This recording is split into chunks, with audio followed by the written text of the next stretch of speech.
So first of all, it's been a while since I've done this double bloody decker. I should keep the minions happy.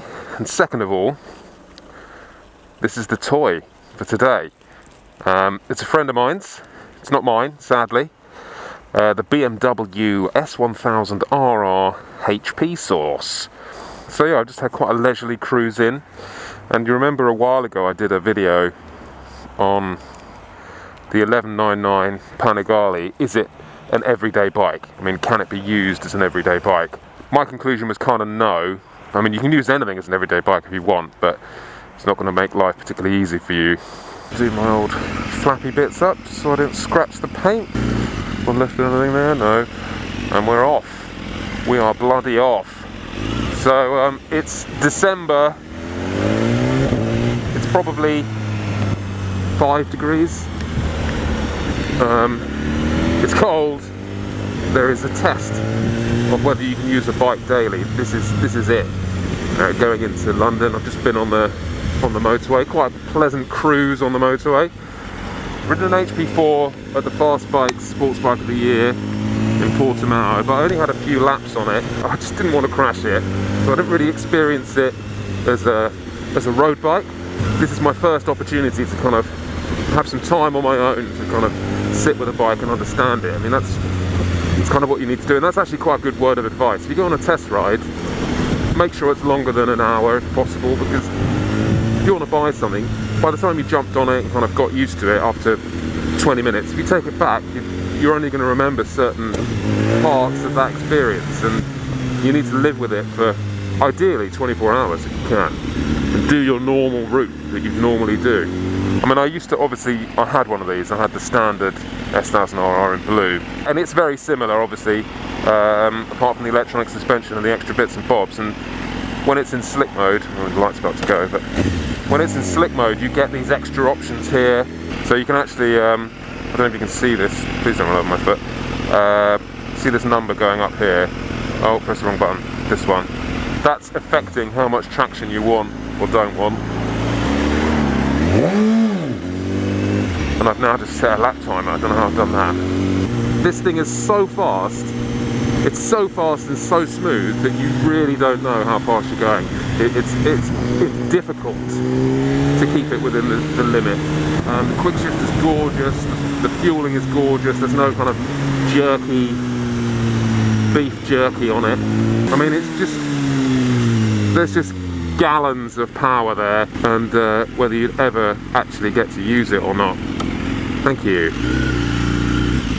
Thank you, sir. Is debatable, because I'd argue you just can't on a road. I mean, it's difficult to use it on circuit. That's why these bikes with, you know, encroaching 200 brake horsepower, that's why they've got all these electronic aids, because it's uncontrollable. It'd be really nice to be able to get in front of this guy. Yeah. And we should be able to get in front of this guy. He stops eating his sandwich. We should be able to get in front of this guy. And this guy. And possibly even this guy. Let's go around the side here. Yeah! Can I get through? Yeah! Yeah! Oh, liberation after being on the big GS. So what's it like to ride? Very smooth, very comfortable. As I said, it's about 5 degrees today. It's cold. Heated grips. You know, it's those little things that make your life just so much better. We're on a set of brand new super coursers, which is obviously not the best winter tyre, but they're doing all right. They're not losing traction. Oh, the fuzz. Come on, Audi prick, pick a lane.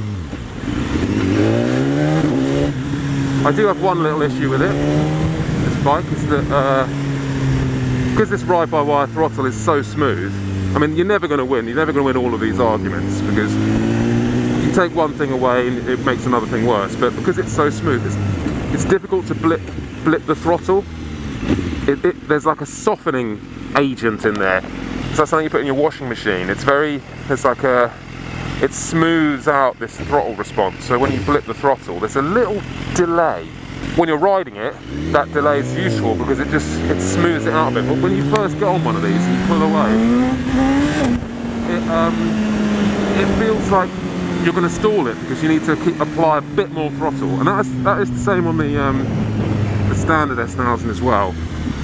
So it's not just this bike. It's not just the HP source. If you're the type of car that likes pulling wheelies and shit, cocking around, but you still want to have traction control, that's quite good because slick mode takes the anti-wheelie off, but you can still beef up the traction for a bit more safety, if that's the type of kind of bipolar person you are, where you want safety and wheelies. What a wanker. Another wanker. Oh, what a slut. Electronic suspension. On the road I love it. On the track I liked it as well. It's the future. It's gonna happen to everything.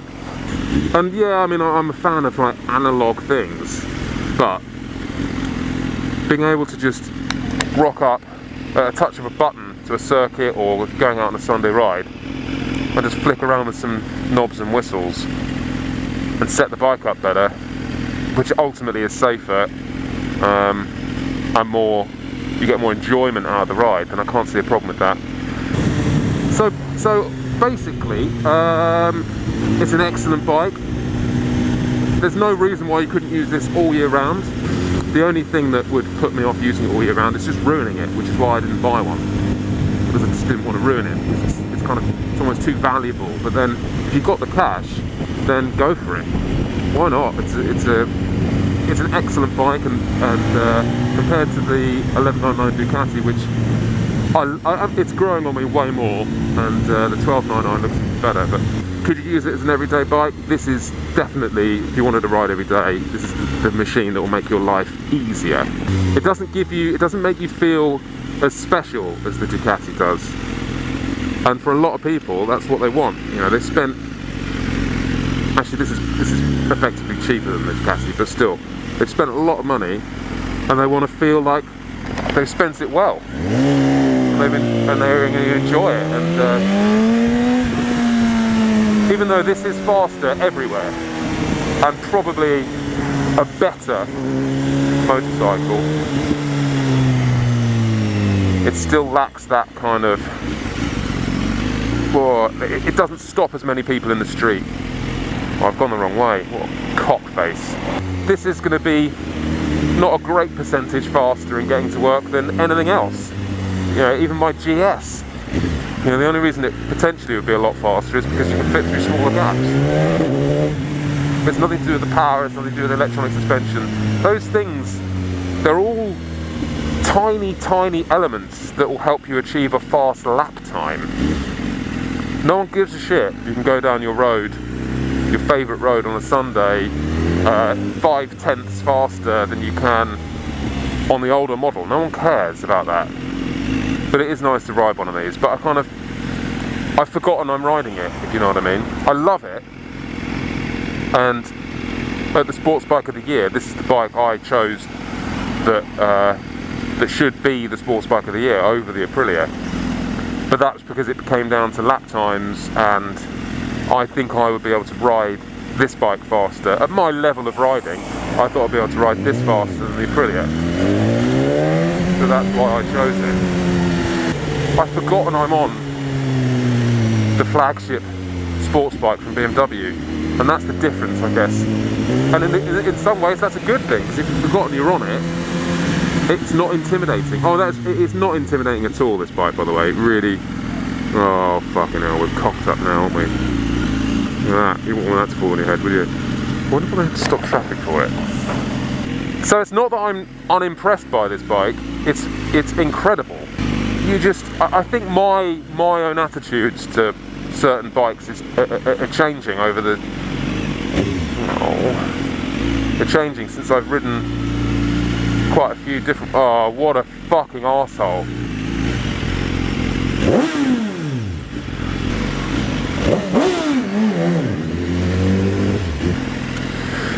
So yeah, it's not that I'm unimpressed by this in any way.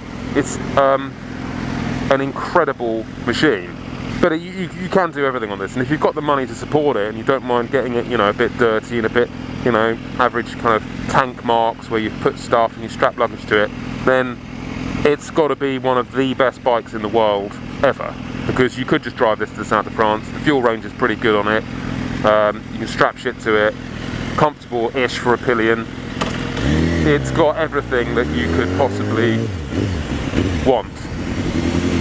So is it an everyday bike? Absolutely, absolutely. Is it as passionate as silly things in flaming red paint? Probably not. But are you a Porsche or Ferrari man? It's the same question.